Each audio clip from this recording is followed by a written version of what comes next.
Friends, how are you doing? How's Wednesday looking like for you? Are you eagerly waiting for the weekend to begin? Welcome to the Gospel Reflection of 11th November 2020.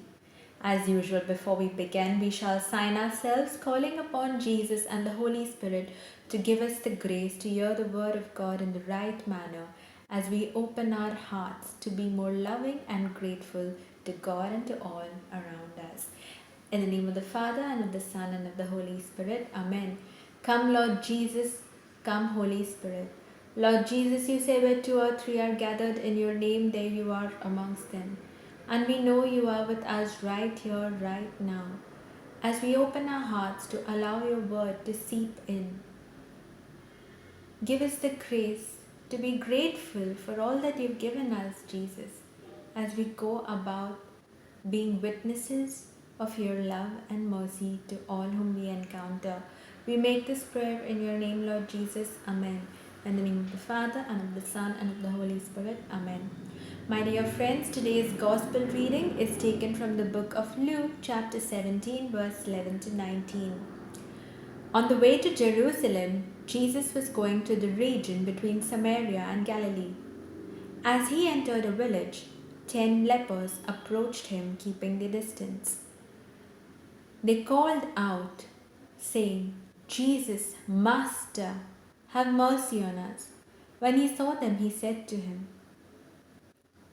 Go and show yourselves to the priest. And as they went, they were made clean. Then one of them, when he saw that he was healed, turned back, praising God with a loud voice. He prostrated himself at Jesus' feet and thanked him. And he was a Samaritan. Then Jesus asked, Were not 10 made clean? But the other 9, where are they? Was none of them found to return and give praise to God except this foreigner? Then he said to him, Get up and go on your way. Your faith has made you well.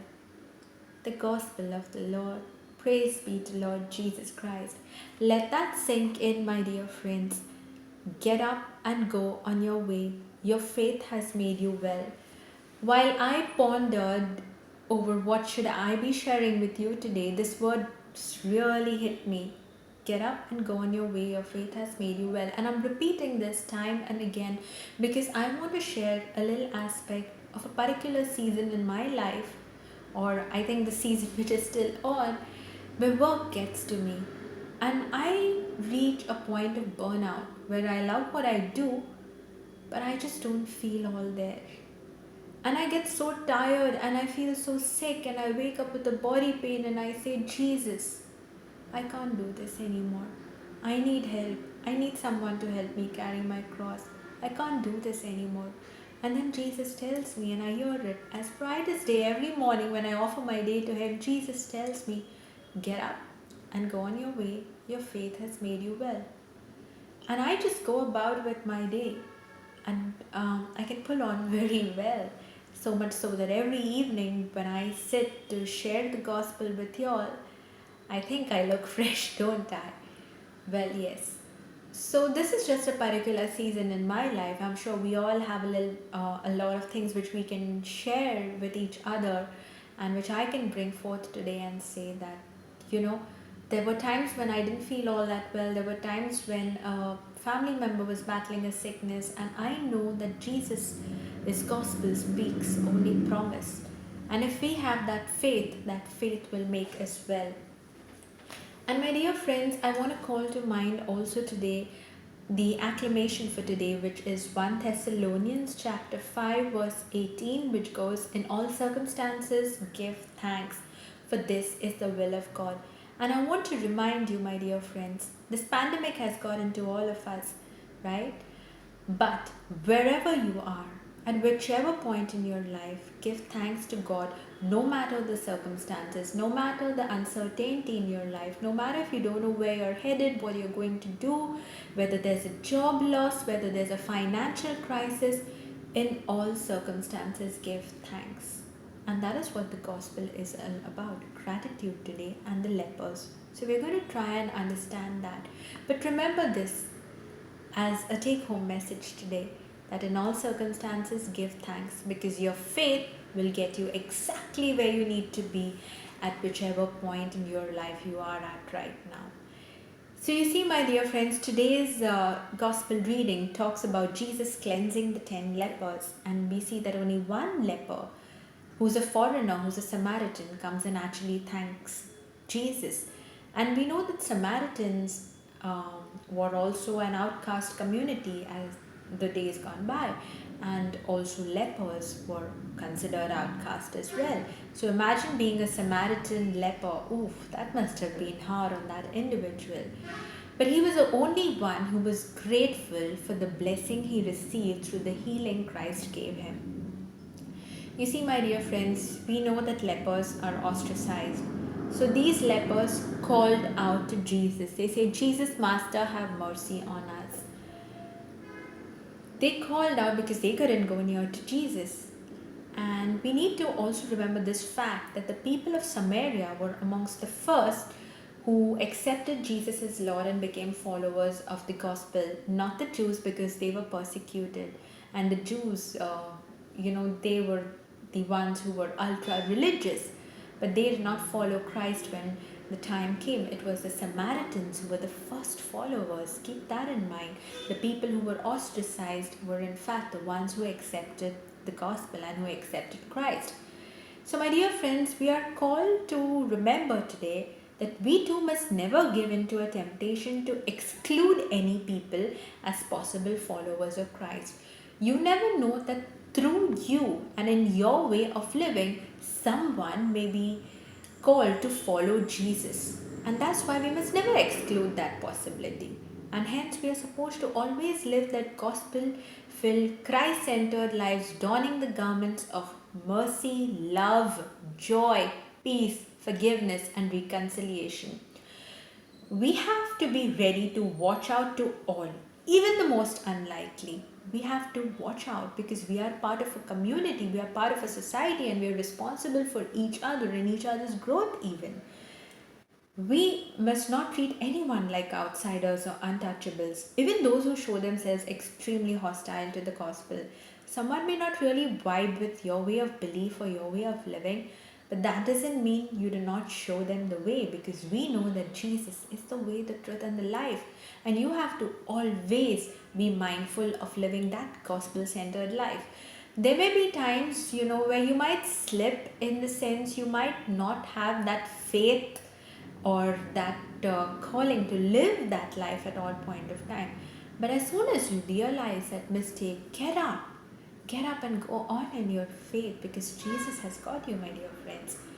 You see, my dear friends, today we might have no real lepers or no real untouchables or outcasts amongst us, but this gospel is a reminder for us to reflect that in our own lives, who are we regarding as lepers? Who are we regarding as untouchables or outcasts or outsiders in the present time?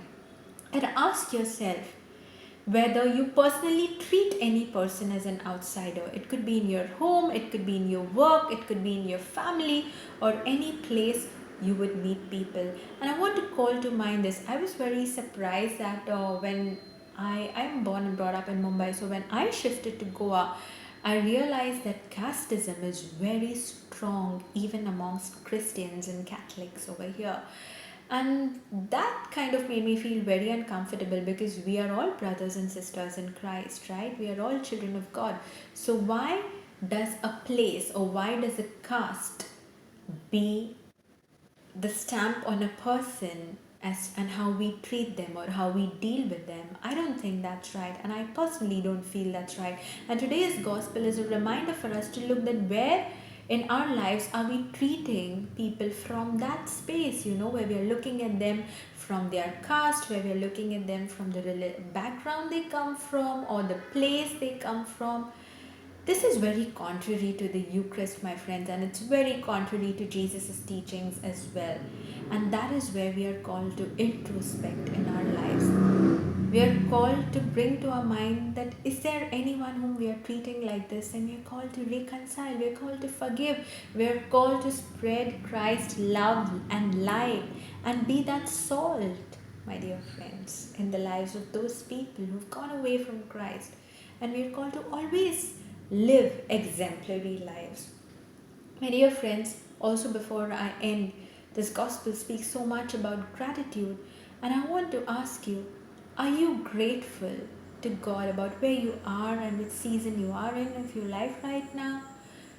How many times do we just pray asking for God that I want this and I want wealth and I want to go here, I want to be settled, I want to get married, or I want a lot of things? And how often do we actually thank God? Hey Jesus, and I speak to Jesus like my friend. Hey Jesus, thank you for where I am right now, because this is a space where I got to build my relationship with you, and I got to explore different parts of myself. And how many of us actually begin our prayer with gratitude, my dear friends? We might always ask, but worship and gratitude form an integral part of our prayer. And if you're not doing that, my dear friends, see that you integrate gratitude and worship and thanksgiving right at the start, because Jesus has blessed you. Don't ever forget that. Whichever season of your life you are in right now, you are right where you're meant to be because Jesus has blessed you. Maybe I remember reading a quote the other day which says, maybe God has made you for a time like this, and just remember that. Hold that in your heart. God has made you for a time like this. Be grateful. We have to attribute the blessings to God. And before we end, definitely we will thank Mama Mary for walking with us, journeying with us, and opening her hearts and minds. Dear Mama Mary, we thank you for journeying with us, and today we're going to ask you big things through you to Jesus, knowing that Jesus will never say no to you. And Mama Mary, we beseech you to grant us a grateful heart, an obedient heart, a heart filled with thanksgiving and praise as we attribute the blessings to Jesus, a heart filled with love as we go about living our lives with love. Help us to give that complete yes and total surrender, Mama Mary. Hail Mary, full of grace, the Lord is with thee. Blessed art thou amongst women, and blessed is the fruit of thy womb, Jesus. Holy Mary, Mother of God, pray for us sinners, now and at the hour of our death. Amen. Glory be to the Father, and to the Son, and to the Holy Spirit. Amen. Take care, my dear friends. Have a lovely Wednesday. Don't forget to like, share, comment, subscribe. Share this word with all whom you think would benefit from it. And don't forget to bear good fruit, alright? And a life filled with gratitude and love. Bye.